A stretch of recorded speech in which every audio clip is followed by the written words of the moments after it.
Referential Pragmatics. Introduction. Leach 1983 briefly mentioned the label for the area that we will discuss in this module, namely referential pragmatics. He defined it as the assignment of reference to referential expression in a given utterance. The notion of reference briefly popped up in the previous module. Let us explore the area through an example. Consider this statement. The Palgrave editor visited me in my office today. The Palgrave editor is who exactly? There are several such editors who work for the publisher Palgrave, and there have been many such editors. Which one are we talking about? This is a referring expression directing the reader to pick out a specific person from the context. Similarly, my office is directing the reader to pick out a particular place. Again, the reader will have to work out which office is being talked about. What of me and my? Clearly, they refer to the author of this statement, and it is up to the reader to work out who that author is. Similarly, today refers to the time period in which the author was writing, and we would need to work out when that is. All these expressions involve working out connection with context. They are referring expressions in a very general sense. All expressions used in a relation to something out there in the world, a world which includes the discourse we create. We can be said to involve reference to something. Reference, broadly conceived, is a topic of special interest in semantics and philosophy. This kind of very general relation is not our focus here. For more on this, see Friedge's Classics 1892-1952 work on sense and reference. We are interested in expression, such as those in our example whose meaning will seem inadequate without the interpreter having made a connection with a specific part of a specific context. A referent, the fact that those expressions involve a referent, an entity to which they refer, means that all referring expressions suppose the existence of an entity.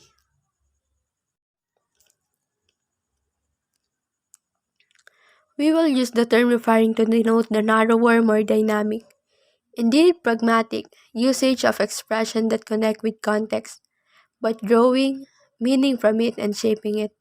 Note that referring expressions do not, in themselves, refer to entities but are used and interpreted by participants as doing so.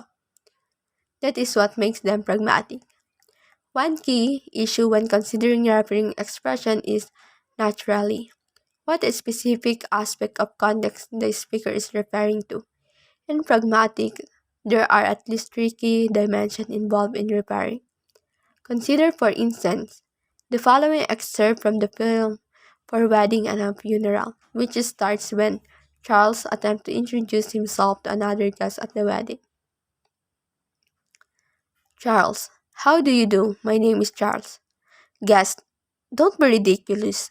Charles died 20 years ago. Charles, must be a different Charles, I think. Guest, are you telling me I don't know my own brother? Charles, no, no. For a Wedding and a Funeral, 1994, direct by Mike Newell, writer Richard Curtis. We can identify at least three different forms of referring going on in this rather confused interaction. First, we have both Charles and the guest referring to themselves, and other through various pronouns, including I and you. These involve pointing to a specific referent in the extralinguistic context, and most importantly, indicating how this referent relates to some point of reference here the speaker. This is traditionally termed lexis. Second is some confusion on the guest part, at least as to whether Charles, when saying my name is Charles, refers to person the guest already knows, or when he is getting to know that very moment, or what we might term epistemic aspect of context. In this case, The speakers are referring to her different assumptions about who they think the other person has in mind. When the speaker assumes that the hearer knows the specific referent in mind, this comes under the scope of definiteness. While when the speaker does not make such an assumption, it is a matter of indefiniteness. The crux of the guest confusion here is the guest has his brother in mind when Charles is referred to, and consequently thinks that Charles does as well. Third, some expressions they use are used to refer back to things they have said earlier. For instance, when the guest utters my own brother, he is referring back to his previous reference to Charles, who died 20 years ago. Instances where speakers are referring back to what has been earlier referred to in previous talk, or what might be termed linguistic. Aspect of context or co-text comes under the scope of anaphora. In this module, we will be explaining in more detail the pragmatics of these three forms of referring. Supplying lists of English referring expression is not straightforward. However, as debate rage over where to draw the line with respect to what is referring and what is not, let us first briefly consider the extremes. All scholars would agree that verbs and prepositions are not referring expression. Consider our example 2.1 above. The verb visited and the preposition in were the only item we did not claim to be referring expression. To understand them, you do not need to pick out a specific visit or a specific spatial relation with respect to the office. We ignore here that the fact that visited carries a past tense marker. The other extreme is more controversial. Many, if not all, scholars would agree that the demonstrative this is a referred expression of some kind, but there are other possible candidates for referring expression to. Table 2.1 list English referring expressions that are thought to be so by many scholars. In broad terms, the categories of Table 2.1 are ordered from those whose meaning is more descriptive, more encoded in the abstract sense of the expression, to those whose meaning is more contextual, more dependent on a relationship with a specific contextual aspect. The former is more semantic and the latter more pragmatic. The book, a definite expression, has some descriptive meaning in abstract, as the noun of book denotes the concept of a book. Although we do not know which particular book is being referred to, this adjective expression has very little descriptive meaning in the abstract, although we may suppose that it concerns something relatively close in some way to the speaking voice compared with that. The organization of this module is based on this table. First, we attend to the extreme of the table, definite expression followed by deictic expression, and then anaphoric expression in the middle. In the final section, we take a more interactional view of how referring expressions are used and understood. Table 2.1 Categories of English referring expression. Category Definite expression. Definite noun phrases. Examples: the books, Jonathan's courses, my example, etc. More semantic. Category Definite expression. Proper nouns. Michael Smith, Professor Leach, etc. More semantic. Category Anaphoric expression. Example: he, it, they, resolve, etc. More pragmatic. Category Deictic expression. Example: this, that, I, here, now, tomorrow, etc.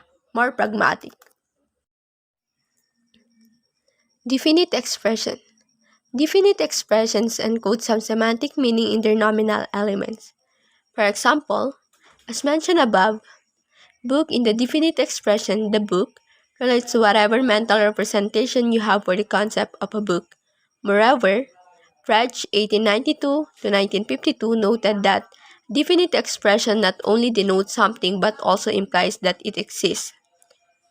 Russell 1905, however, argued that the key issue with expressions such as the book is not just that they imply existence, but that generally they indicate uniqueness. For Russell, definite expression do not refer directly to something. It is simply a matter of finding a true match between the semantic, descriptive content of the expression and any candidates for a match in the world. Others, such as Strawson 1950, argue from more pragmatic perspective that it all depends on the use of the expression in context. For example, the semantic of the book in a decontextualized sentence such as pass the book may signal that a unique book is involved, but you are unlikely to know exactly which book is being referred to. In contrast, if somebody arrived in the room where you are right now and said the same to you, you may be led into thinking not only that a unique book is involved, but also that they refer to the very book you are now reading. And if they arrive when you were reading in bed, you might think that they refer to your bedtime novel. A starting point is to say that definite expressions are primarily used to invite the participant to identify a particular referent from a specific context which is assumed to be shared by the intercollators. There are various ways in which languages can signal definiteness. The paradigm method in English is the definite article the. The most frequent word in written and spoken English. Rich et al. 2001, 181 and 144.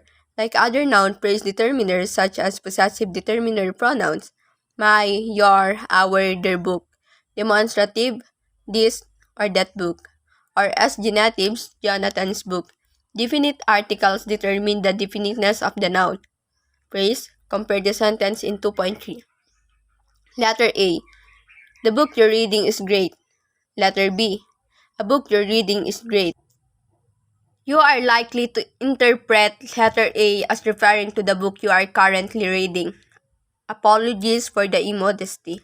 But with letter B, it could be about any book you are currently reading. This book, other course book, the novel you read when you go to bed, etc. Letter B contain the definite article a, constructing with the definite article the. Apart from noun phrases with determiners pronouns, I, you, she, it can express definite in English as can proper nouns, a topic we will discuss below. Reflection, the development of the in English. The earliest stages of English had no definite article, nor did it have a contrasting indefinite article. Speakers and writers in Old English, approximately 500 to 1100, deployed the demonstrative form C, from which the seems to have developed. For some of the functions undertaken by today's the, C is the most nominative masculine form of the demonstrative and may not ring any present-day demonstrative bells, but the nominative and accurative neuter form is poet. The first letter of this word represent the sound later represented by the th, from which is a plain to see is derived the present-day demonstrative that pass me that sandwich please. Let us look an example. Demonstrative are underlined. 2.4 Her Oswald Sedaga Arcibiscop por let peace life on geperde paet hiontis and Oweldwin Yolderman gepor on Pam Ilkan Giare. The year 992 Anglo-Saxon Chronicle Laudem S. Here as well, thou or that blessed Archbishop gave up his life and reached that heavenly life, an alderman or nobleman, thou when departed this life in the or that same year. As one can see, from the present-day translation, there are 2 points where the Old English demonstrative can be rendered by either present-day da or that, but signal definiteness, that is, they invite participants to identify a particular entity, particular archbishop, a particular year. Today, the difference between da and that in this context is that, unlike da, is used to focus the target attention on something, but in Old English, this is not so clear. Incidentally, the other instance of that in the that heavenly life is not the same in this case. It involves a dialectic contrast with the previous demonstrative. This such that the referent moved from the relatively close state of this life to the relatively far away state of that heavenly life. We will discuss didactic matters more fully in section 2.3, but the point to note here is that the Old English demonstrative se, along with its various form, was deployed in a range of functions, including those for which we would regularly use the word da today. Over time, then, demonstrative form has developed into the definite article the English language has today. Note, with particular reference to Table 2.1, it has moved from the relatively contextual, extra-linguistic category of deictic expression to relatively abstract, linguistic category of defined expression. In other words, from more pragmatic to less, English is not alone in the way its definite article developed. Definite articles in Romance languages, French, Italian, Spanish, such as le, il, elo, la, have developed from the Latin demonstrative ile or ila, masculine or feminine. Although there are complexities for specific dialects of these languages. Klein or Andrew, 1996. Although the categories in Table 2.1 do not always represent continuous links in a chain, if a particular item develops functions outside its initial category, they are usually functions that belong to a less contextually determined category. They rely less on a specific context or particular meaning and instead have the same meaning for range of context. That is, they are more abstract. It is a matter of controversy as to whether this is true of all languages. See Preisinger, 1996 for some counter-evidence. Thus, not only are definite expression often developed from deictic expression, but anaphoric expression are often developed from deictic expression, and proper nouns sometimes develop into common nouns. Hence, eponymic nouns such as Wellingtons, cardigan, sandwich, sadism, and atlas.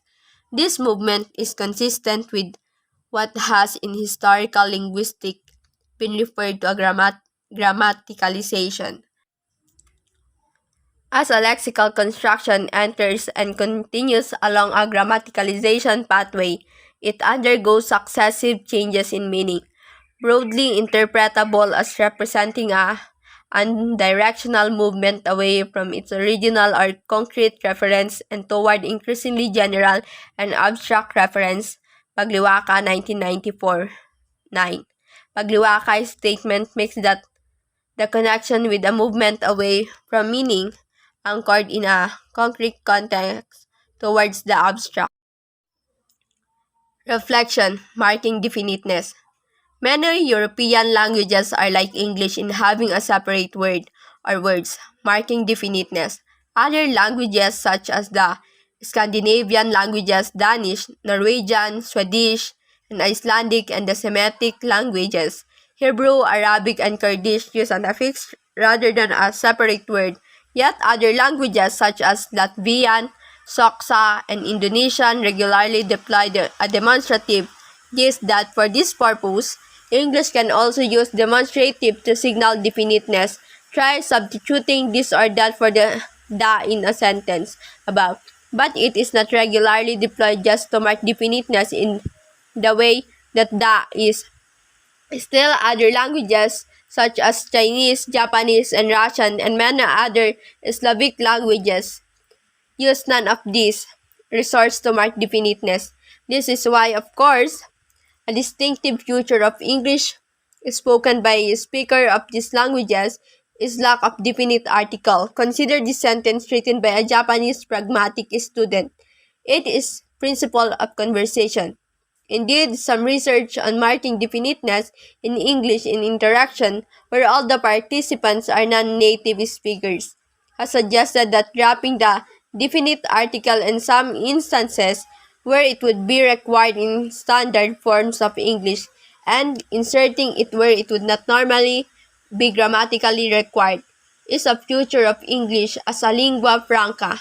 See for instance, said Duffer 2001. It is not the case that any one form, such as the example of definite expression in Table 2.1, will always have a referring function, which, incidentally, is partly why these pragmatic, not semantic issues. Consider this sentence. 2.5. Bus and train are much the same price at the moment, though it's quicker to take the bus. B and C, popular lore, periodical outdoor action. This is not likely to be referring to a particular bus but to any vehicle with the attributes of a bus. It is a non-referential, descriptive usage of a definite expression. As opposed to a referential usage, this distinction was labeled attributive versus referential by Donnellan 1966. Here we are talking about buses as opposed to any other mode of transport. The definite expression invites the interpreter to work out the more general category transport, which this is a specific subcategory buses. So in this case, the definite expression is not used to signal in act of identification, but a distinction between the specific and general. Additionally, we might note here that indefinite expression can also refer consider this sentence. Additionally, we might note here that indefinite expression can also refer. Consider this sentence, 2.6. Suddenly, a small single-decker bus appeared at a corner not far away. BNC ADM 884, Non-Academic Social Science, the book Chanting Through Ireland. Clearly, we are referring to a particular identifiable bus in a particular context, despite the fact that an indefinite article is used. Compare this with a non-referring usage of an indefinite expression such as 2.7. Too shy to board the bus. As a solitary student in London, he walked miles around the street, sharpening his observation. BNCA 8F 665, newspaper, The Guardian. In section 2.5, we will examine the function of referring expression, including definite expression more closely. We use proper nouns to invite hearers to identify the unique individual or set of individuals. We are talking about proper nouns inherently identify a unique individual or set of individuals. They have definiteness built in and thus appear a subcategory of definite expression in Table 2.1. This fact may partly explain why, in English, one would not normally put a definite article before a proper noun. The Jonathan or the Michael sound decidedly odd, except in limited contexts such as that's the Jonathan I was talking about. See also the reflection box below. However, this is not a full explanation because some other languages do allow the definite article before a proper noun.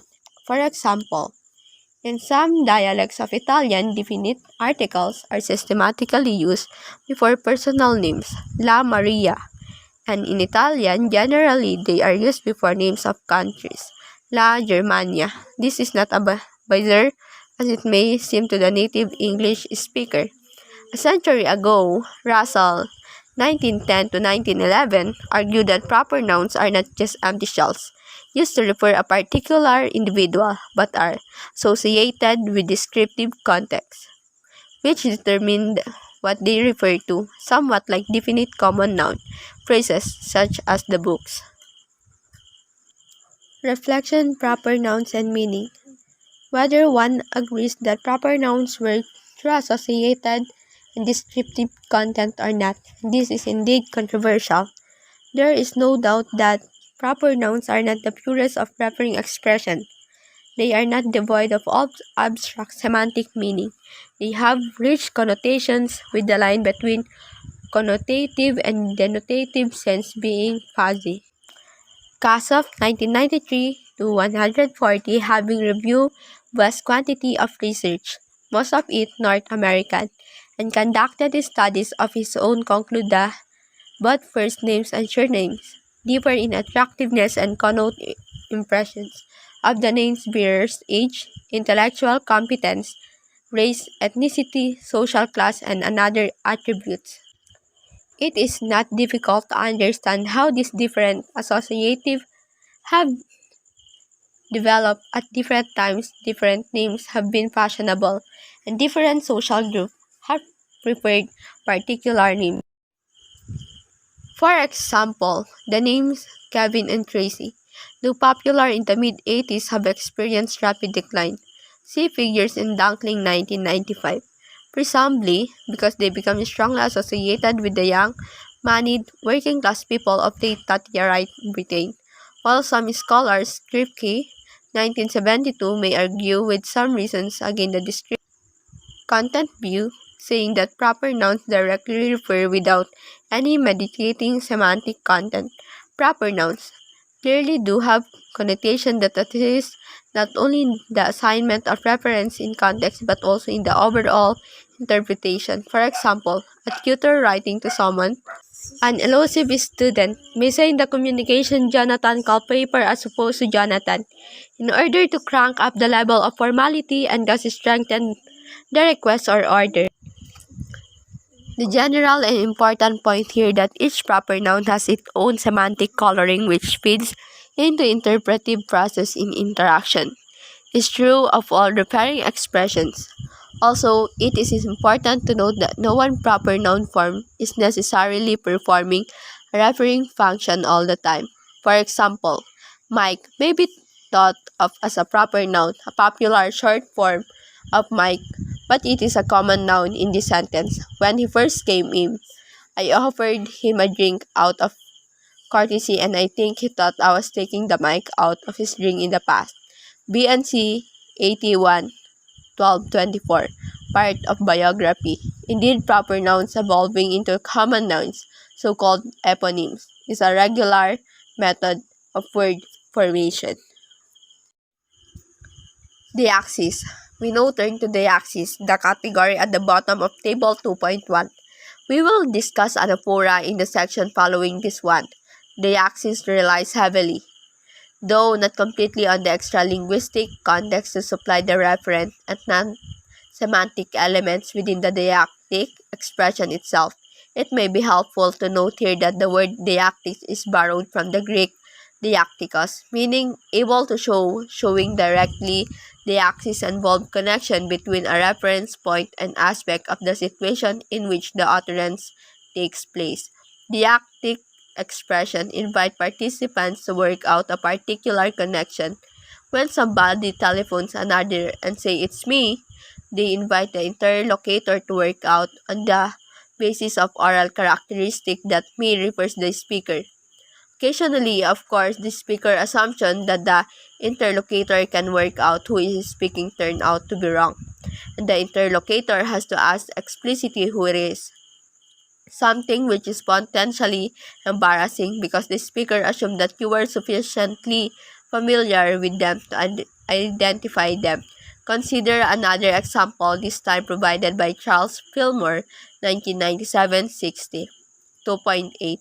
The worst possible case I can imagine for a totally unanchored occasion sentence is that finding a float in the ocean, a bottle containing a note which reads, "Meet me here at noon tomorrow with a stick about this big." Who is, who is me? Where is here? When is tomorrow? And now how big is this? Examples such as this neatly illustrate how one's understanding depends on making connection between a reference point that is a deictic center or anchorage point from which the speaker positions their discourse in a particular context. If we cannot make this connection, we end up with a very limited understanding. The didactic center is generally the here now of the speaker, or more accurately, of the speaking voice in the particular situation. The speaking voice could be that, for example, an individual, a group people, or a character in a book. Didactic expression signal a perspective relative to a particular didactic center. Your, you, is my, I. Your, here, is my, dear, etc. In conversation, the didactic center obviously flips back and forth according to who is speaking. The didactic center also will be projected if somebody rings you up and invites you over for someone. You may reply, "I'll come over in a few minutes." Come is a didactic verb. It suggests the movement of something in the context toward the didactic center. In this case, the didactic center is not that of the speaker, but that of the addressee. This is a case of didactic projection. The speaker projects the didactic center onto the addressee and speaks from the point of view of the addressee. A key point about didactic expression is that they interface with grammatical system. This feature is brought out in Levinson's 1983-54 definition of deaxis. Deaxis concern the way in which languages encode or grammaticalize feature of the context of utterance or speech event, and thus also concerns the way in which the interpretation of utterance depends on the analysis of the context of utterance. Expression such as I, me, and my are most clearly part of grammatical systems. We shall see in a moment how the context utterance has not always been grammaticalized in the same way in earlier periods of English. Table 2.2 displays the types of the axis traditionally identified and their associated expression. Of course, didactic expression can be used non-didactically. Consider the underlined items in the sentence. 2.9. Read the small print. You never know what you may find. BNC CTX 1117 Popular Lore. The magazine What Personal Computer. Now, there is another way of advertising, and with Haragot not coming off, I must say I'm quite keen on this. BNC J9P 250 Public Speak Charity Committee Meeting. Expressions such as I, me, and my are most clearly part of grammatical system. Sentence use a few lines above. Here, you is a generic usage, not referring to anyone in particular. It is me, similar to one never knows. There does not pick out a particular location, but is a case of existential there. That is not to say kind of dummy subject, which occurs in clauses about the existence of occurrence of something. Finally, I, me, and my do not refer to the speaker as they are metalinguistic mentions of the pronoun rather than uses of them. As Fillmore 1997 point out, even demonstrative, a category that seems to be the purest category of didactic items, in fact, have both didactic and non-didactic usages. Gestural usages such as this foot are supported. Table 2.2 The axis type and English expressions. The axis type personal, participants, example of English didactic expression. I, you, we, etc. The axis type social relationship, example of English didactic expression. Geoff, Mr. Leach, Professor Leach, Sir, Madam, Your Grace, etc. The axis type is spatial, example of English didactic expression. This, that, here, there, come, go, opposite, away, etc. Deaxis type temporal. Now, example of English deactic expression. Now, then, today, next week, tense, recently, soon, etc. Deaxis type discourse. Example of deactic expression. That module, this means that in the next module, etc. By a gesture like pointing, they are deactic. Symbolic usages, in contrast, rely on general spatio-temporal knowledge. They could be accompanied by a gesture but would still be understood without. For example, in this newspaper headline, Technology. Let's make this country the best. The Guardian, January 9, 2013. It will be obvious to most UK-based Guardian readers that this country refers to the UK without gestures. The converse is also true. Typically, non-deactic expression can be used deactically. For example, he or she would not normally be discussed as deactic expression, as they are typically anaphoric, referring back to something mentioned previously in the discourse rather than connecting with the extra-linguistic context. We will discuss anaphora in the following section, but it is not too difficult to imagine a context in which they clearly have the active referring function. Consider a reconstructed conversation during which a parent brings a crying baby into the room and an interlocutor says, two-pointed, so he's the one making all the noise. We should also keep in mind the fact that items within categories such as those of Table 2.1 vary with respect to the degree to which they are semantically descriptive and contextually pragmatic. For example, here indicates the speaker's spatial deactic center, but CAM also encodes the meaning of locomotion towards it. Let us elaborate on the particular categories of Table 2.2. Personal, as a deactic category, refers to the identification of pre-discourse rules in the speaking situation. The speaker, the first person, the hearer, the second person, and the party being talked about, the third person. Person is a hugely important grammatical category. First, second, and or third person is marked or implicit in all utterance. In an indication of its importance in English is in the fact that the second most frequent word in spoken English is I and the third is you. Leach et al. 2001, 144. As we noted earlier, the most frequent is the. Personal deaxis invites participants to identify the relevance of discourse rules in the context.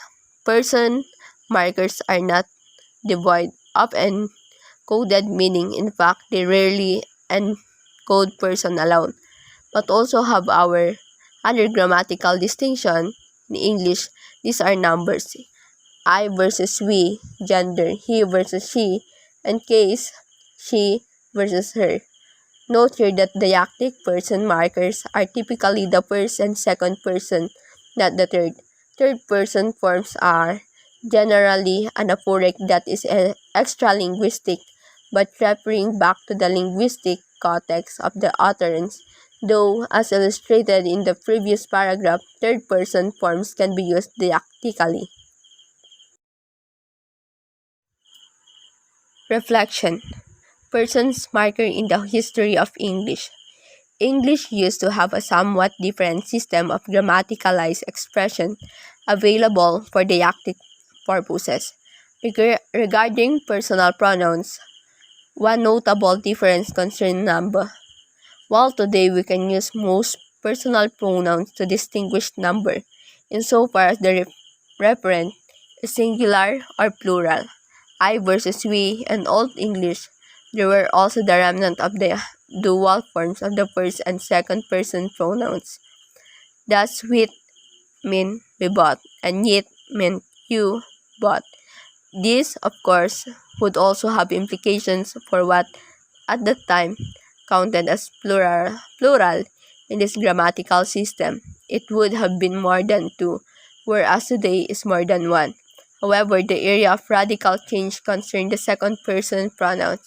Elizabethan English, for example, offered a choice between two sets of pronominal form for the second person, the form ye, you, yours, and yourself, the you forms, and the forms thou, thee, thy, thine, and thyself, and thou forms. In Old English, you generally used the first set of plural referent and the second for a singular, but by Middle English the variant chosen could have significant social implication.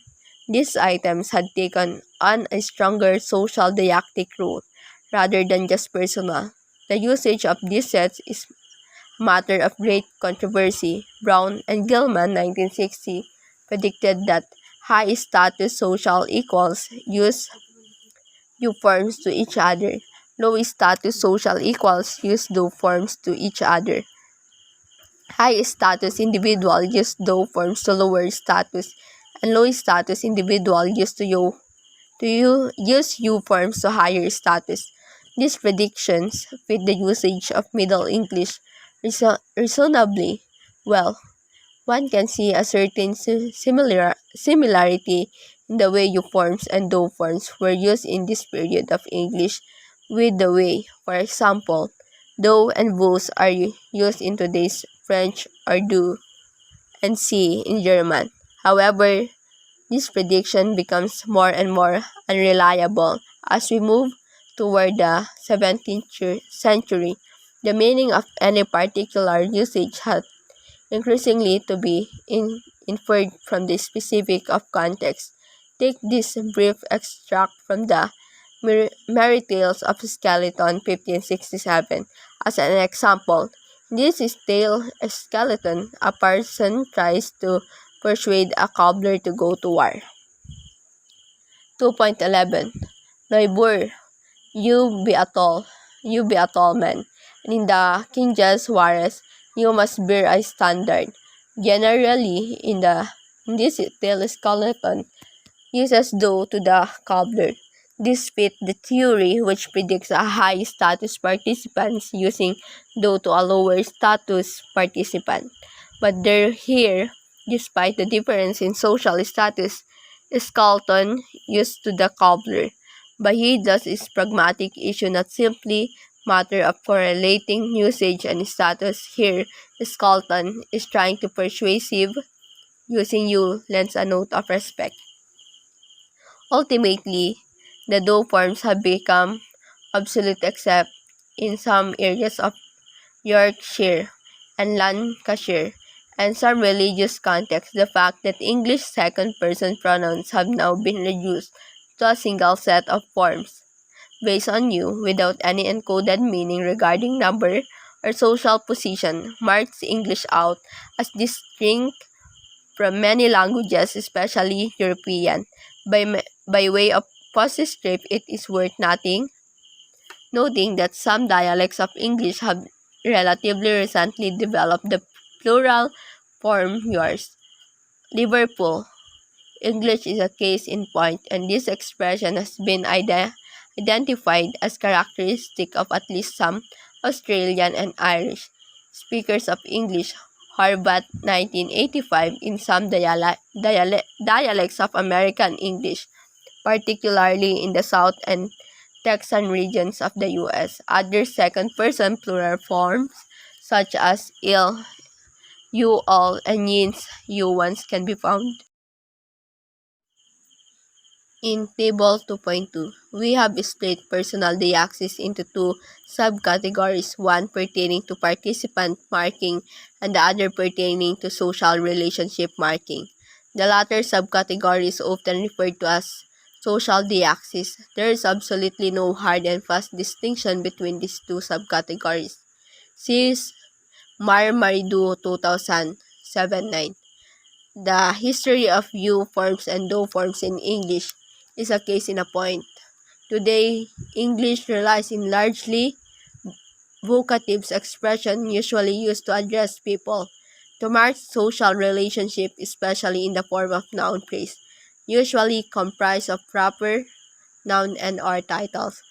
Note, of course, the overlap here with the discussion of proper nouns in section 2.3. However, that we are focusing on the deictic uses of proper nouns. Compare the deictic G of come here with the non-deictic G of came here. A summary of social deictic expression in present day British English with very brief indications regarding context of usage and the proportion of uses accounted for by each type, expressed as a percentage, is a follow from Leach 1999 1092 113 and Biber et al. 1999 1111 to 1113. Endearments. My darling, love, sweetie. Typical address between close female family members, sexual partners, and favorite people. Family, kinship terms, mommy or mom, dad or daddy. Ma, pa, grandma, granny, grandpa, granddad. Typically addressed to family members of an older generation. Familiarizers. Guys, mate, fox, bro. Typical address between males signaling solidarity. First name.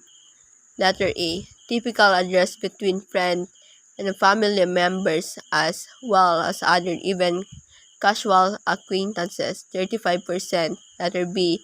A subgroup of first names is familiarized first names, shortened first names and or with the pet suffix ye or Marge, Tom, Jackie. 30%. Title and surname. Mrs. Johns, Mrs. Graham, Mrs. Marcy. Typical means of marking a more distant and respectful relationship below 2.5%.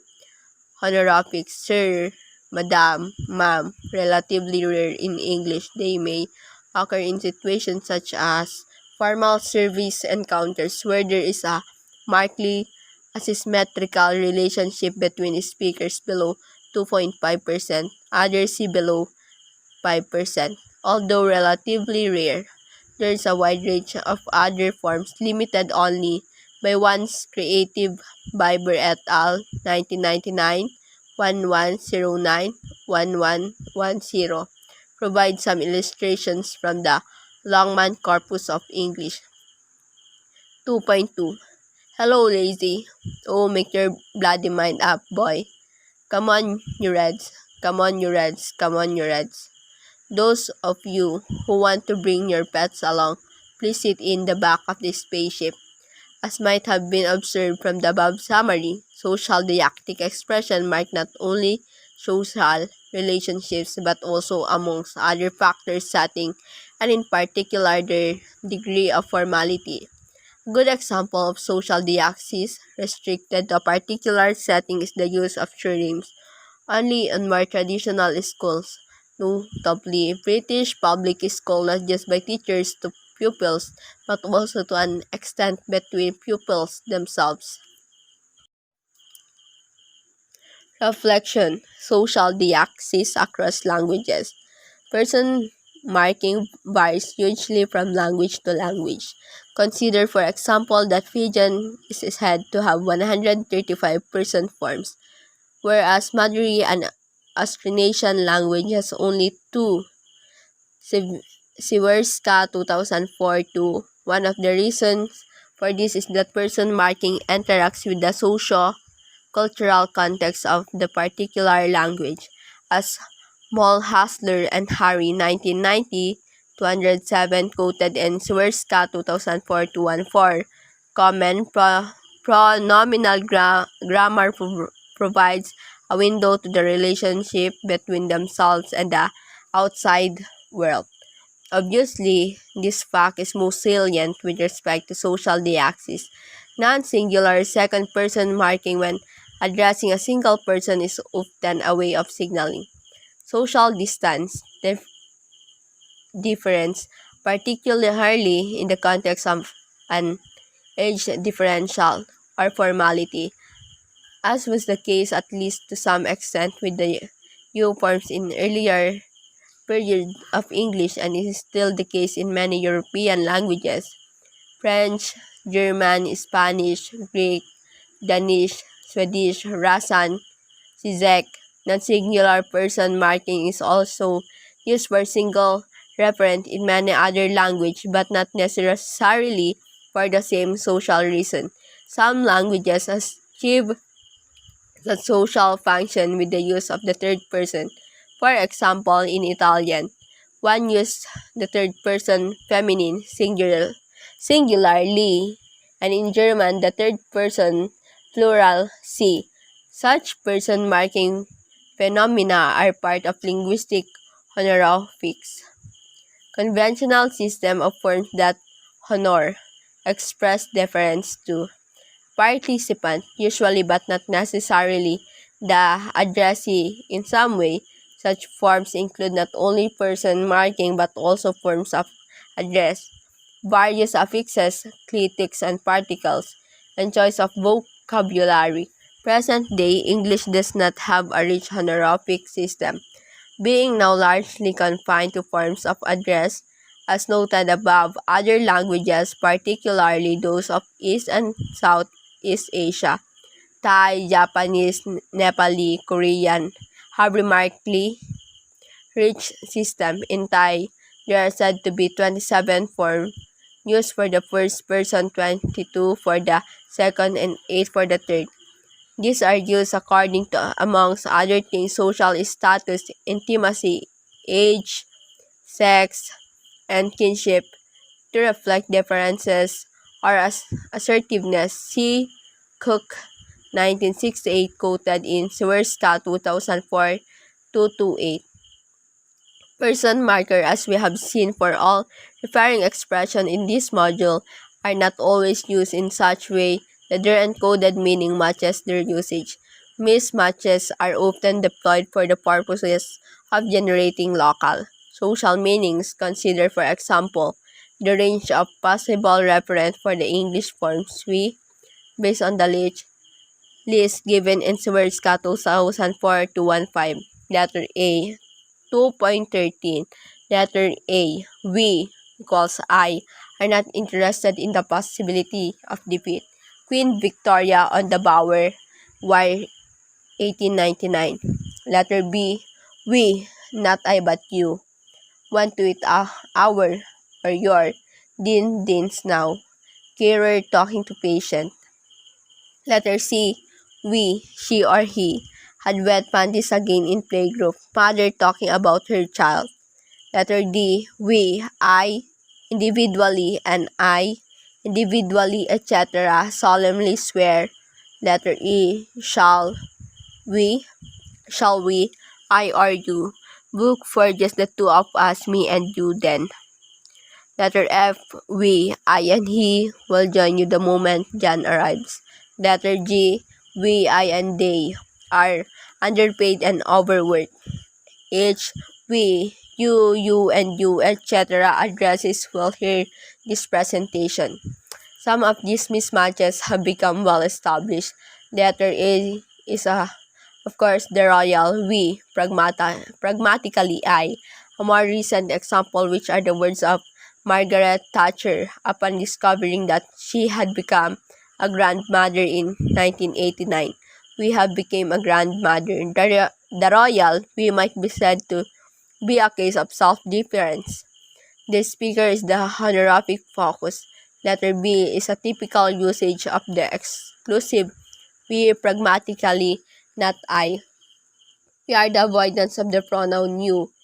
In request of commands lends a veneer of politeness. See Wills 1996 for a full discussion of we and other English pronouns. As can be seen from Table 2.2, a category of deictic expression can express spatial relations. As far as English is concerned, spatial deictics typically express a relationship relating to distance between the deictic center of the speaker and of referent. English has proximal distal, as in near or far, contrast as might be illustrated by items such as here are there and this that. However, usage of this item, particularly the final set of demonstrative, is not always restricted to physical spatial relations. In the extract from Shakespeare below John of Gaunt, lament the fact that England is not what it was. England has been sold out by Richard II, the current king in pursuit of his own glory. The contrast is between proximal, this England near in time, and distal, that England, where they were in time. 2.14 This royal throne of kings, this scripted isle, this earth of majesty, this seat of Mars, this other Eden, demi-paradise, these fortresses built by nature for herself, against infection and the hand of Ware, this happy breed of man, this little world, this precious stone set in the silver sea, which sewers in the office of a wall, or some muwate defense way to a house against the annoy of laissez happier lands. This blessed plot, this earth, this realme, this England, is now layas the out, I die pronouncing it, like to a tenement or pelting farme. England bound in with the triumphant sea, whose rocky shore beats back the envious siege of watery Neptune is now bound in with shame, with inky blattes and rotten parchment bands, that England that was wont to conquer others had made a shameful conquest of itself. Richard II, Act 2, Scene 1, First Folio 1623. We might also briefly note that sometimes the issue is one of focusing the target's attention. Thus, while herein, here she is, might well convey the fact that somebody has arrived in the vicinity. It also draws attention to the fact and that in I'd like that one said of several items all the same distance from the speaker focuses the target's attention on a particular item. Reflection, spatial deaxis and comparison with today's English. Today, English deactic spatial expression are part of two-term system. However, English used to have a three-term system. In addition to the verb here and there, English had the expression yonder, and in addition to the demonstrative this and that, it had the expression yon. For example, Geoffrey Chaucer writer around 1386, who is that fairy child that standeth yonder, man of Low's tale. These items were used to entities at some distance from the actic center but still within sight. They are a kind of medial stage between proximal and distal. Modern Spanish is an example of language with three-term system, este, ese, and aquel, based on similar lines. Other languages differ from English with respect to the number of terms used and the kind of relationship captured. Modern German is a case in point. While modern spoken German has an adverb contrast with high here and dart there, it does not have demonstrative contrasts of the type achieved in English by this and that. Demonstrative occurring with nouns are compared of the icer and stressed there. Die, thus, done, unstressed latter items are usually considered definite articles. However, as Diesel 2008 points out, what makes all these items demonstrative-like rather than definite article-like is their pragmatic function. Like the instance marked demonstrative, these expressions are commonly used to focus the hearer's attention to entities in the surrounding situation, which is not what the speaker usually do with definite markers. Reader will note some similarity here with Old English as discussed above. Some languages mark even more degrees of distance.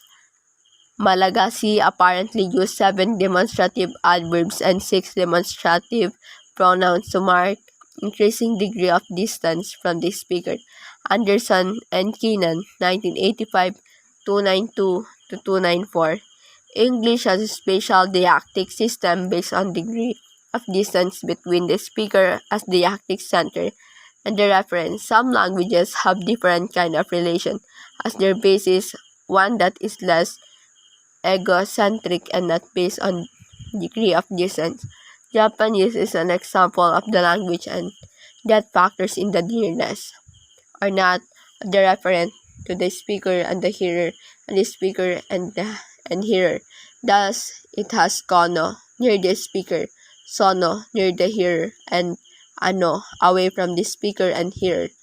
Kono 1973-27 cite in Diesel 2008. If one remembers the notion of the active projection as introduced above, one can see how this might work. For example, with sono, the speaker projects the deictic center onto the hearer, such as deictic system have been described as person-based system as opposed to distance-based system. Anderson and Keenan, 1985. Finally, we briefly note here that some Austronesian languages do not take any speech participants as deictic centers about orientate towards absolute geographical location to points, such as seaward versus landward, or even simply coordinates like north, south, and west. The final category in Table 2.2. Temporal deaxis concern expression which can convey relation over time. As far as English is concerned, they typically express a relationship between a deictic center and the time of the speaker utterance. Now refers to a span of time encompassing the speaker's utterance.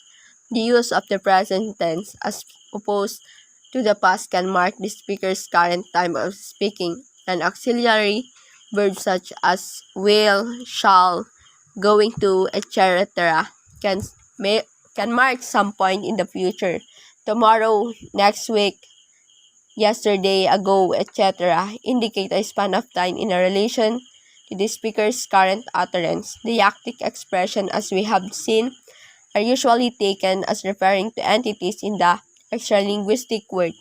Some scholars have also distinguished discourse or textual deaxis, which involves marking a connection with a segment of discourse. Consider this reconstructed word said by a tutor at the end of lecture in the UK. 2.15. That's the end, but don't rush up just yet. As said at the beginning, I have some announcements. Here they are.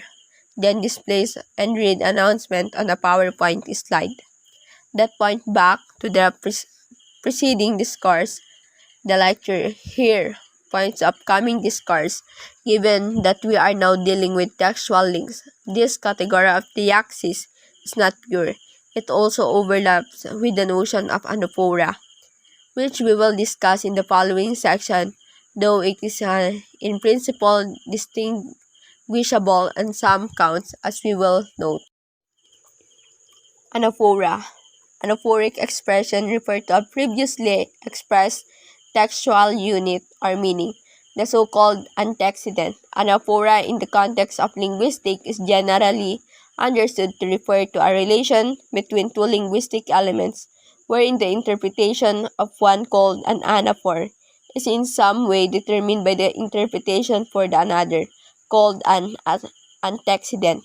Wang 2001.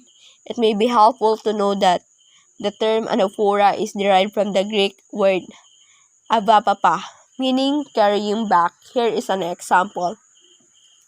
2.16. Letter A. Should Michael peel the potatoes on the board? Letter B. Yes, he can do them there.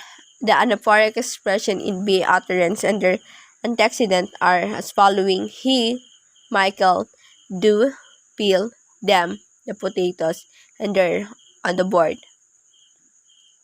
The fact that both the anaphoric expression and their antecedent refer to the same entities, they are co-referential, is a characteristic of many anaphora, but do not dexis. This is not to say that there is no overlap with dexis. Readers will will have noted the form there is also used as didactic expression indeed. In B, utterance on could imagine a scenario in which there is used not only to refer back to on the board, but to pick out didactically the particularly word to use. The speaker could simultaneously point expression functioning anaphorically comprised most frequently third-person pronouns, he, and repeated for synonymous noun phrase. B in the above example could have repeated the potatoes. But also, for example, other definite noun phrase including pronouns demonstrative such as those, proper noun proforms do, and adverbs there. To this list, we might add the absence of the expression where it is expected a gap in the syntax. A typical example is the absence of the second finite verb in coordinate structures such as she took kindly to him and he took kindly to her. BNCG 0M 1282. Prose fiction, the novel The Holy Thief. Needless to say, the resources available for expressing anaphoric reference vary from language to language. For example, some language, salt you, a Papuan language, lack third-person pronouns, deploying full nominal expressions instead. Siwerska 2004-6 who cites Irwin 1974 as one might guess, even typical anaphoric expressions are not always anaphoric, do not always refer, at least not straightforwardly. Consider this example, all of which concern the third-person singular pronoun. 2.17. Letter A. It's not looking good, said, looking at the dark clouds in the sky. Letter B. What time is it? An off-the-cuff remark. Letter C. I think it's wonderful these stripe are to be made in medicine. B and C. FLG 101 TV discussion. Letter D. Kill it, cook it, eat it. The title of BBC documentary on the source of food. It in letter A has no textual antecedent. It's not anaphoric but most obviously a didactic usage. It points to the particular state of the sky. Halliday and Hassan 1976 to 1997. Label uses that rely on something outside the text of their interpretation exophoric, a category which contrasts with endophoric, which include uses, uses that rely on something inside the text. It in letter B is similar to letter A. It has no textual antecedent. However, although it's also involved the extralinguistic context and thus is exophoric, it's not picking out something specific in situational context in which is said, as would be the case with the axis. Instead, it is an empty or dummy subject, referring to an aspect of the context of the utterance that can readily be inferred. Dummy, subject, or object such as this are often used to refer to very general contextual aspect of utterance, notably relating to time, distance, how far is it to Lancaster, or whether it's nice and warm. Biber et al. 1999, 332, Halliday and Hassan 1997, label such uses homophoric. It in letter C is similar to an anaphoric usage, but in this case, it is referring forward to the textual segment the strive are to be made in medicine. By the unusual noun strive, the speaker presumably means the things that can be successfully striven for. Such uses are termed cataphoric. Halliday and Hassan 1997. Finally, the point of interest regarding letter D is that each instant of it is co-referential, that is, each refers to the same entity except that they do not require. The animal that is killed is not identical to the animal that is cooked, and is eventually eaten. But of course, the point of this title is to make it clear that we are anesthetized and aestheticized to the realities of eating meat by the fact that we only encounter it as prepared food, prepared food in supermarkets. Reflection, anaphoric and other referring expression, their variation across English written registers.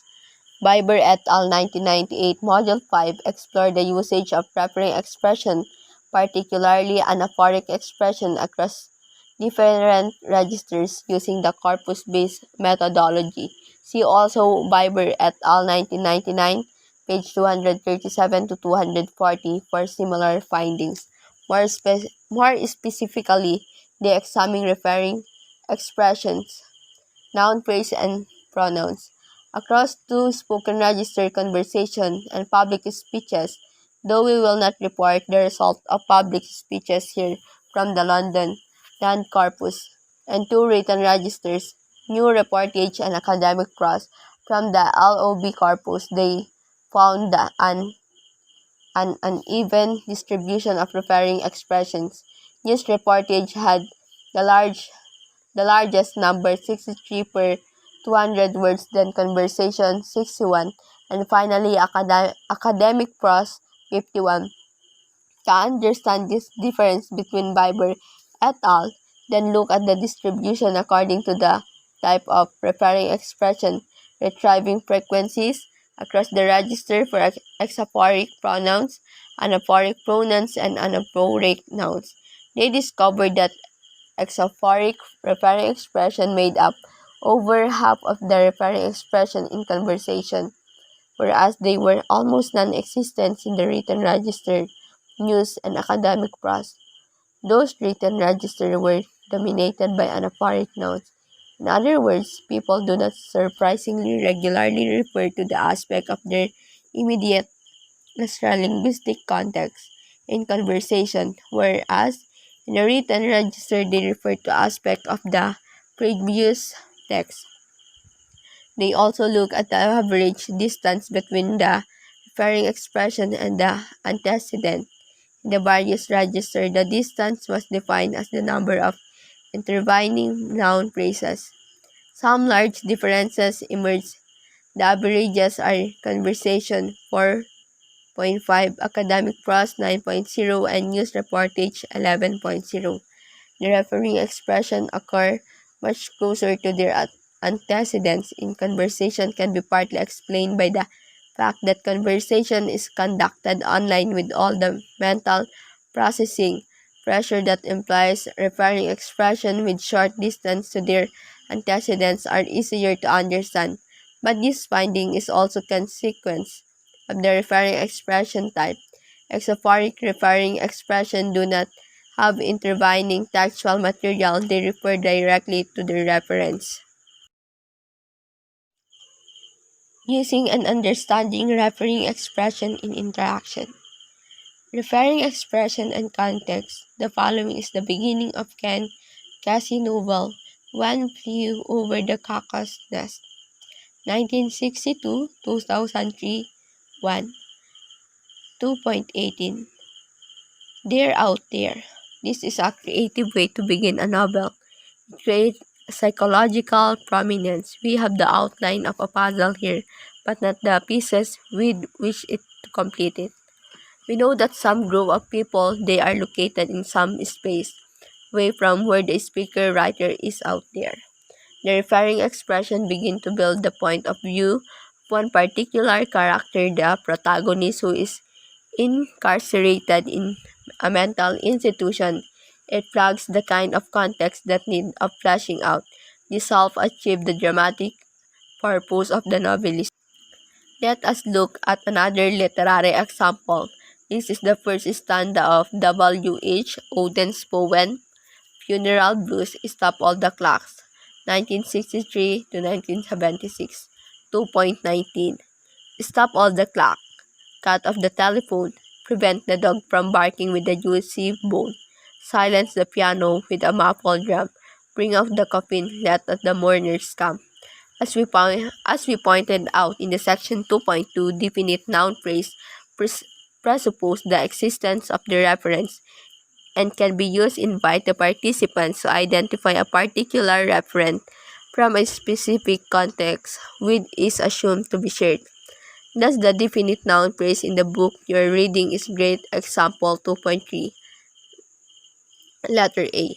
May be taken as identifying the book the speaker says you're reading, rather than say the one you read when you go to bed because you both share through physical co-presence, visual contact, that is specific context. However, the definite noun phrase in the Oden poem are not like this. They are presuppose the existence of clocks, telephone, dog, pianos, coffin, and mourners.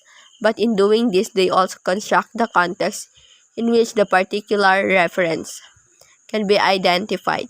They do not passively rely on the specific shared context for interpretation, rather, they construct a specific shared context in which they can interpret it. These items construct a particular fictional world. More particularly, the items, coffins, and mourners in the final line trigger the contextual frame or schema of a funeral by virtue of the fact that they are stereotypical components of that contextual frame. See section 3.2.1 for discussion of schemata and background knowledge in general. Thus, they suggest the frame in which they can be identified as particular component as opposed to simply being identified as particular components within given frame. It is not surprising that literary linguistic scholars have focused on how referring expression in literature contribute to the creation of fictional world. Samino, 1997, in fact, it is normal in all kinds of interaction for people to rely on information from context to interpret referring expression and also to use referring expression to help construct the context in which they are interpreted. It is a two-way street. Note that this is a radical departure from traditional approach to referring expression which focuses on the context, fleshing out the referring expression and not the referring expression signaling the context of which it is a part. An excellent example of the latter, cited by Epstein, 1999-58, appears in a newspaper. This example, a sport commentary writer reflects on the city of Los Angeles. Loss of two professional football teams who used to play there. 2.20. So we lost the Rams and Riders. Lost our innocent but hold the flowers put away. The handkerchief stopped the sobbing. We still have the Rose Bowl. Have not we? Original emphasis. Like the poem above, and probably part inspired by it. The definite noun phrase, the flowers, the handkerchief, and the sobbing refer to stereotypical component of the frame of the funeral. The funeral frame itself is not mentioned prior to the usage of this definite noun phrase.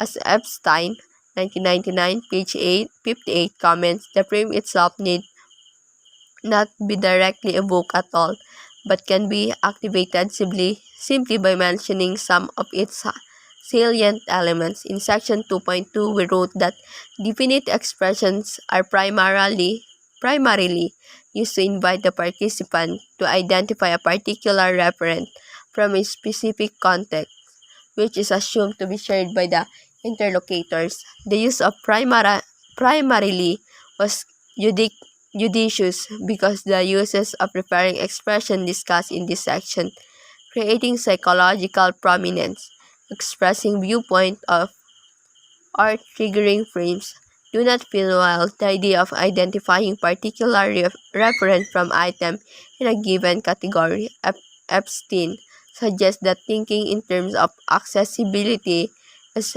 preferable, and we will expand on this notion in the following section. Referring expression and accessibility.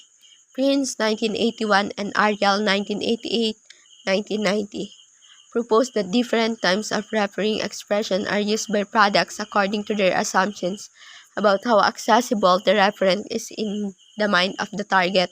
Ariel 1988 proposed an accessibility marking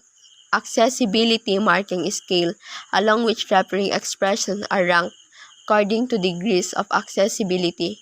Thus at one end producers use zero gaps, pronouns and demonstrative pronouns for highly accessible referent, while at the other end they use long definite expression and full names to refer less accessible referents. For example, in saying have you got it with you, the producer assumes that the referent of it is highly accessible to the target. One does not have to spell it out. In contrast, in saying, have you got your classic car with you?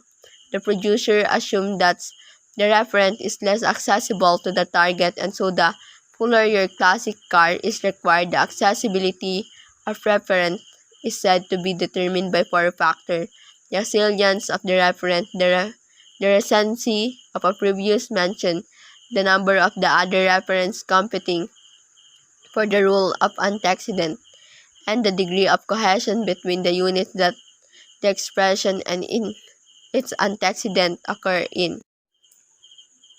Gandal et al. 1993 gives hierarchy ranks referring expression along a scale according to the assumption cognitive status of associated reference for the targets. Cognitive status refer to the assumed attention state of the reference, something in focus right now, something in memory but not currently active, something completely unknown. However, unlike the accessibility marking scale, the trust of the giveness hierarchy is that particular referring expression provide information to the target addressee about where in memory or not in memory at all. The representation of the referent is expected to be found. For example, using the pronoun it. Indeed, any unstressed third-person pronoun to refer the classic car signal to the target. They do not need to search widely for the referent classic car, but it is in focus as in currently activated in short-term memory, but that is in focus as in currently activated in short-term memory and center of attention. It is the immediate topic of conversation. In contrast, a classic car signal merely that the target knows the category classic car. Described by the expression, they can identify the type. Somewhere in between would be, for example, the expression the classic car, which signals the target is familiar with the referent. They, they not only know the category but are able to identify the specific intended referent because they have representation of it in memory. Each type of referring expression is conventionally associated with particular cognitive status. Any use of that expression signal a particular cognitive status which the target can then take account of in their search for an interpretation. The cognitive status discussed the work of Gandalf and colleagues are as follows. High cognitive attention state, activated, familiar, uniquely unidentifiable, referential, type, identifiable, low cognitive attention state. Figure 2.1, the cognitive status of referring expression. Solid back arrows can be taken mean and thus also entailing. A key point to note about these cognitive statuses is that they are not mutually exclusive. These statuses are related such that particular cognitive status entail lower statuses. For example, an item that is in focus necessarily activated familiar, uniquely, uniquely identifiable, and so on. The importance of this scale, Gandalf and colleagues argue, is that it is a basis for implicational meanings via Grace's 1975 maxim of quantity to be discussed in Module 4, whereby using a form which weaker status implicate that a stronger status does not obtain. The saying "a classic car" implicates that the speaker believes that the addressee cannot uniquely identify the referent, whereas saying that classic car implicates, for instance, that the speaker believes that the referent is not in focus, activated in short-term memory, the center of current attention. Let us briefly illustrate some of this issue with the following joke. 2.1 2.21 Voice on the phone. Hello, is that the maternity hospital? Receptionist. Yes. Voice on the phone. Can you send an ambulance around? The wife is about to have a baby. Receptionist. Is this her first baby? Voice on the phone. No, this is her husband. At the heart of the joke are differing understanding arising from the demonstrative. This, in the second utterance of the receptionist, most likely for the receptionist and indeed the reader. The referent of this has activated status as the baby was mentioned in the immediately previous sentence, though it was not the topic, hence it was not in focus. In the receptionist's second utterance, her first baby is the topic, and thus it is brought into focus. According to Gibbons Harkari, we might have expected a husband to reply, "No, it's not her first baby," or "Yes, it's her first baby." However, the husband constructs a radically different understanding, namely that this refers to the identity behind his voice. To sustain this, we must assume that he thinks that the receptionist thinks that this refers to the voice on the phone and that the voice is that of her first baby. In some bizarre world, the first baby is telephoning to us for an ambulance. In this scenario, this merely has the status of being referential, that is referring to a particular voice but not one that is even uniquely identifiable.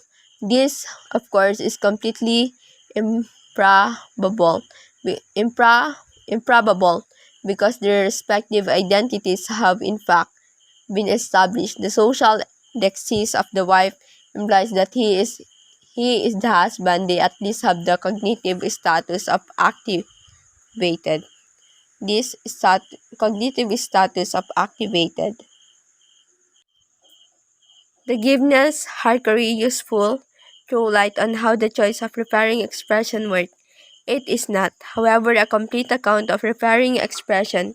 It is based on the notion of giveness understood as assumption about accessibility for the target. We elaborate more on giveness in the following module. However, in section 2.5.1, we saw pronouns used in context where the reference accessibility was not the only issue.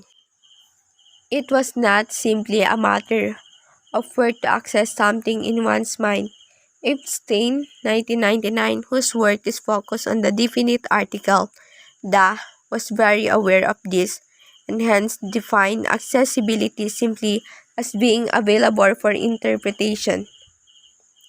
1999 to 67, he concluded from his analysis of real data that the article seemed to be an instruction which prompts the addressee into the making the appropriate conceptual construction for interpreting the nominal in discourse, EBID. In other words, such prompts go beyond helping identify where in the mind to access a referent. A prompt can introduce new reference and do so in such a way that facilitates interpretation of the discourse by, for example, creating psychological prominence, expressing a viewpoint of triggering frames. 2. Referring expression and common ground. Again, recollect our statement that definite expression are primarily used to invite the participant to identify a particular reference from a specific context which is assumed to be shared by the interlocutors. The idea of assumed to be shared is crucial in pragmatic. Note, for example, that the baby joke is difficult to explain without reference to the notion. The common ground, also broadly referred to as, for example, mutual or shared knowledge, assumption, or belief. Specifically, in the joke, the idea of making assumption about people's assumption arose. We must assume that he thinks that the receptionist thinks that this refers to the voice on the phone and that the voice is that of her first baby, Herbert Clark and his colleagues. C. Clark, 1996. Clark and Marshall, 1981, have made important contributions to the understanding of common ground. To illustrate the issue, consider the first author of this book is Closet Petrolhead. Most of his colleagues in the world of academia will not know a connecting rod from a crankshaft. crankshaft. Consequently, if a conversation shifts to cars, he makes the assumption that they do not both have this background knowledge. Conversely, it is more than likely, given that his interests are hidden, that they make the assumption that he also lacks knowledge in this area, and conversations are tailored accordingly. Cars are distinguished according to color and fuel consumption rather than whether their engines incorporate push rods or overhead camshaft.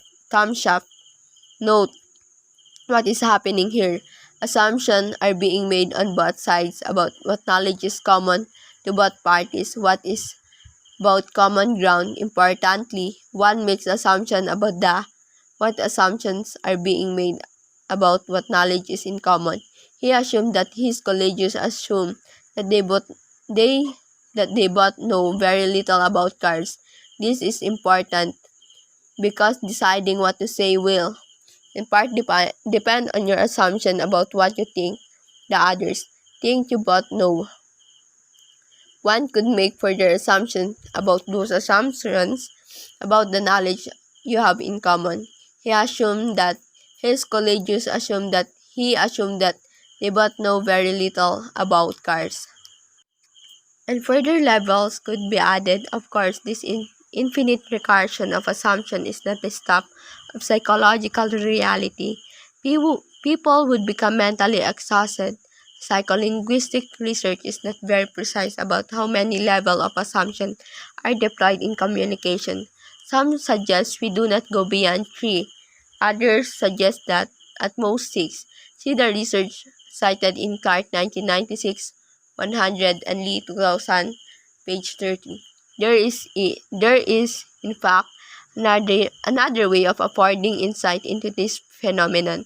That is by inspecting interaction themselves. People can check that assumptions about common ground are correct or repair understanding that appear to be based on erroneous assumption about common ground. See the following section and also section 3.2 for further discussion and illustration. Recursion or reflexity in pragmatics is a topic to which we will return in section 8.2. Common ground can be seen as a subject of background knowledge. The subset is relevant to communication because it is believed to be in common among the participants involved. Note here that we are more accurately talking about background assumptions and beliefs which are held with varying degrees of certainty rather than knowledge. On what basis might we suppose something to common ground? One such basis concerns social socio-cultural knowledge. We assume common information about the practices and convention of our cultures and communities. Consider the shared information in academia, physical and natural laws, and experiences involving others. Another basis concerns personal experience with the other people. We assume common information about whether others are co-present an event or not, the kind of relation among us, friends or strangers, more powerful or less powerful, particular events and particular discourses. See Clark 1996, 1000 to 100 to 116 for an extensive elaboration of these bases. The fact that Common ground involved, among other things, shared knowledge of particular discourses is important in number of respects. Everything that is said in the discourse potentially constitute part of the common ground for those participant party to discourse, along with the other happening that accompany the conversation, like the actions of participants, visual appearance, sounds. Discourse of course is dynamic, and if it is, among other experiences, feeling common ground, then common ground is dynamic too. Another issue to which we will return in the following section as well in section 3.4.2. People tailor their referring expression according to assumption about common ground of Clark and Wilkes Gibbs 1986. Wilkes Gibbs and Clark 1992, a definite noun, phrase, deictic expression, or anaphoric expression invites an interlocutor to interpret something in a particular way, often to pick out a particular referent in common ground, whether or not your interlocutor will be able to do this is a calculated gamble based in primarily on one's understanding of the common ground that pertains. If you say, "Can you repeat that please?" you assume that your interlocutor will understand what your deictic that is referring to, the specific portion of discourse that you have both shared. Or if you say, "Can you pass me that?" you assume that your interlocutor can understand that your deictic that is referring to the pepper mill she has just been using in front of you. Referential recognitional deaxis or tingami, a specific phenomenon that is strongly dependent on common ground concern nominal expressions such as tingami, tingamajig, tinga, mabob, wahar, what's it, what is name, what do you call it, and you know what. Such expressions, unlike the definite noun phrase discussed earlier, provide little descriptive information to help one work out what is being talked about. Yet, in the shared context of a dinner, an expression such as tingami is likely to be taken as a reference to the pepper mill on the table, and was equally likely to have been used in the expectation that this reference would be assigned. Recognitional deaxis is label coined by Enfield 2003. For such items, it acknowledged that they are behaved like deictic expression, picking out items relative to the speakers here and now, but also that they rely heavily on common ground to be successfully recognized. Why might we use such words? Consider this example for recent usage of tigami taken from the Oxford English Corpus. 2.22. Society. Anyway, back to the point. Mandela has little to do with this US versus Iraq tingami, and it means that he can speak out in a way that many others can't, but he's terribly involved in the whole Zimbabwe tingami, and it means that he can speak about that weblog. I partook of the lamb shank and Ma had the beef tingami weblog. This is because some sort of technical tingami happened with our hosting tingami. Although you do not have access to the full context, it is quite easy to see that they are often used in contexts where specialized lexis would be required, technical items or specialized cuisine, or where there may be difficulty in identifying an appropriate word, dealing with the sensitivities of diplomatic wrangle, or where there are restrictions on obvious term, labeling a cleaning product without actually using the trademark name. In context, it is highly likely that this will present few difficulties because the participants have a common ground. Additionally, it is not the case that such expression present participants with no descriptive information at all. In fact, they offer constraints. On example, that the speaker message in using what is mine could be defined as someone male. I can say this person name how by saying what is name. I think you'll know who I'm thinking of. 2003, page 105. This contrasts with, for example, you know what, which may have both avoidance and conspiratorial function whereby a speaker deliberately avoids saying a certain word, either to prevent potentially overhearing third parties from understanding and or to create exclusive air between interlocutors. 2003, page 106. Referring expression in interaction. Thus far in section 2.5, we have raised a number of issues that are key to interaction, including the idea that number 1, referring expressions are not simply enriched by context but can also help construct it. Number 2, degree to which the referent it is in the target mind. Its cognitive status. See also Isaacs and Clark 1987 for experimental evidence. And 3, the choice of referring expression is influenced by assumption about the common ground that pertains between specific interlocutors. See also Brenman and Clark 1996 for experimental evidence. All this go beyond our initial idea of inviting a participant to pick some particular referent out of a specific context. This section briefly explores two further notions at the heart of interaction. One is that the process of choosing and enriching referring expression is dynamic. It is worked out in the course of interaction. And the other is that the process is emergent. It is not predetermined by certain combination of referring expression and context. As we note in the previous section, shared discourse plays a role in feeding common ground. Here we see the participant using discourse to establish common ground. Example 2.23 illustrate how what is being referred to, the referent, emerges in the interaction and how the two interlocutors collaborate in the working it out. 2.23 Ivy, I am told that she's going to live next door to the where she used to live, the doctor's house. PS22J, unclear. Ivy, that pulls down, almost opposite the United Reformed Church. PS22J, which house is that, Ivy? Well, there you, I don't know what it's like now, but PS22J, it's not quite opposite, is it? Ivy, PS22J is more or less opposite where your father's shoe shop was. Ivy, oh, is it? Oh, PS22J. You mean the big red brick on next door to the doctor's surgery?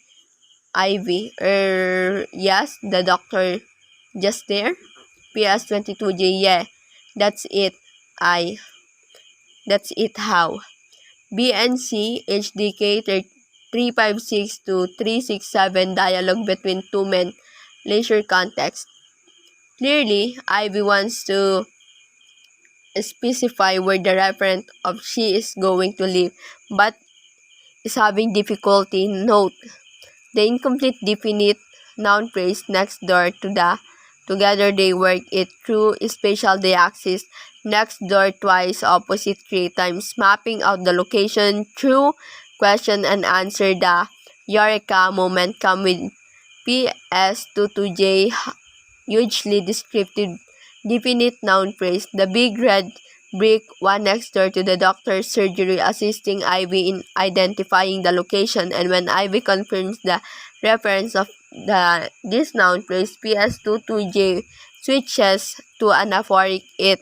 A key scholar to have explored conventional interaction and referring expression are specifically anaphora is Barbara Fox, 1987-1996. Fox, 1987, page 16, argued that there is continuous interaction among the following their three steps of reasoning. First, anaphoric form X is the unmarked form for a context like the one the participant is in now. Number 2, by using anaphoric form X, then the participants display a belief that the context is of a particular sort. Number 3, the participant display the belief that the context is of particular sort, then the other parties may change their belief about the nature of the context to be according with the belief displayed. Just as we have been discussing above. For Fox 1987, page 17, and a fourth choice, that one is determined by itself, determine the structure of the talk. Also note the change is built in as belief about the context change, then what counts as unmarked changes of the selection of the next form. What this means then is that the usage of referring expression and that what counts as their reference in context is not only a two-way street but a street whose direction is constantly shifting as it is mapped out by its traffic, or to put it another way, the meaning of referring expression emerge in dynamic fashion as interaction progress. Fox 1987, page 18-19, suggests that the basic patterns in non-historic conversation is the first mention of a referent in sequence are done with a full noun phrase, and thereafter, pronoun is used to display an understanding that the sequence is not closed. Conversely, using a full noun phrase display an understanding that is closed. However, what counts as a sequence varies from genre to genre.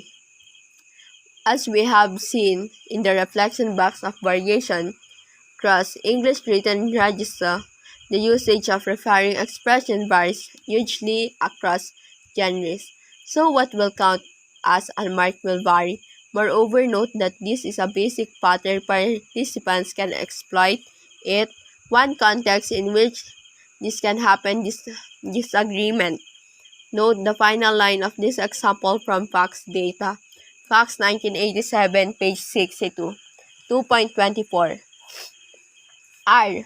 Those are Alex tanks, were not they? V. Pardon me. R. Were not didn't they belong though Alex? V. No, Alex has no tank. Alex is Trianta by my tank.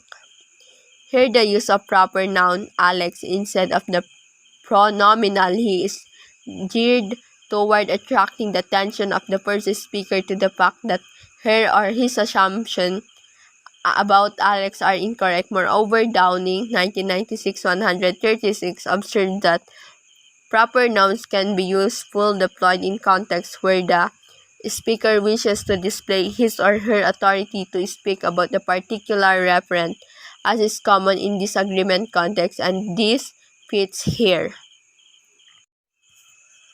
Reflection. The use of mate in interaction among Australian speakers of English. We earlier mentioned in passing that familiarizer such as mate are often used in British English as means of signaling solidarity amongst males. However, recent work by Randall Short 2009 indicates that amongst Australian speakers of English, at least younger female are now also using the term mate as an address term, rather than being seen as a term used primarily by men to show equality or egalitarianism. It is perceived as a friendly and fun term used to show intimacy. This indicates that the use of perception of social didactic expression can change over time, or at least they can change across generations of speakers of English. Randall Short, 2010. Also illustrate in follow-up study how the sequential placement of mate contributes to the understanding of participants about its function and implication in particular contexts. It was found in her study that mate very often occurs after an assessment, agreement, acknowledgement, or appreciation. In the following interaction, for instances, a father congratulates his son, a positive assessment followed by the address term mate. 2.25. Son, oh dad, I'm in, father. Oh, well done, mate, well done. Son, oh, it cost you, mate, you and the kids, father. Nah, mate, you did this, good on you. Adapted from Randall Short, 2010, 1206. The son's appreciation in the following turn is cause of you is also followed by mate. In such postposition context, it is used to signal often friendliness. However, in rejecting the acknowledgement, the father subsequently used made in the middle of his turn rather than it being position. In this case, the use of made mitigates the force of this disagreement. We can see then that the sequential positioning of a referring expression can contribute, at least in part, to the interpretation of a particular function. We will return to consider the issue of sequentiality and speech acts in Module 6. Conclusion. While it is clear that no referring expression is devoid of semantic meaning, he has the sense of something singular and usually male, the proform do of some kind of action, etc. Definite expression, deictic expression, and anaphoric expression depend in a large part of their full meaning on both the hearer working out the relevant reference, the speaker choosing referring expression to nudge the target understanding in the relevant direction, and both the speaker and the hearer collaborating in this process. This is why they are both semantic and pragmatic phenomenon. We should also remember that referring expression forms do not always refer it. The second word of this paragraph, for example, is not referring. We need to work out when they do and when they do not. The converse is also the case. Sometimes non-referring expression refer. Our final section 2.5 focuses on the uses and understanding of referring expression in interaction. We pointed out that referring expressions are not simply empty slots filled with contextual information. Those referring expressions can often trigger the relevant contextual information with which they are filled. They can be used for a range function, including the expression of psychological prominence or particular viewpoint. We discuss how speakers select particular referring expression according to their assumption about the degree to which the referent is in the target mind eye. In turn, hearers interpret those referring expressions in part by taking into consideration what is implied by the speaker's particular selection.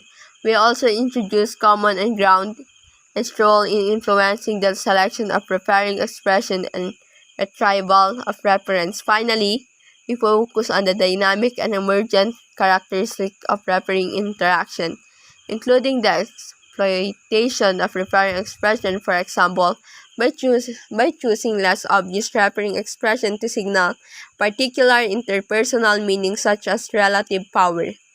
As far as English is concerned, we have shown how specifically in our reflection boxes some features that are common to many Englishes, such as the definite article, do not appear in other languages. And even within English, English may have been different in past. We have not only touched on contrast with other languages, but also variation among Englishes and within a particular English. We also consider variation within speech and in writing. Apart from the obvious conclusion that discussion of working of referring expression cannot be based on that sense consisting just of English referring expression, we should note that the way in which those expressions varies a particular source of interest in its own right, whether it is accounting for change from demonstrative to definite article in terms of grammaticalization, difference among written genres, or the role that referring expression undertake in cueing their own interpretive frames. In fact, to fully understand the phenomena constituted by referring expression, we need to understand that variation.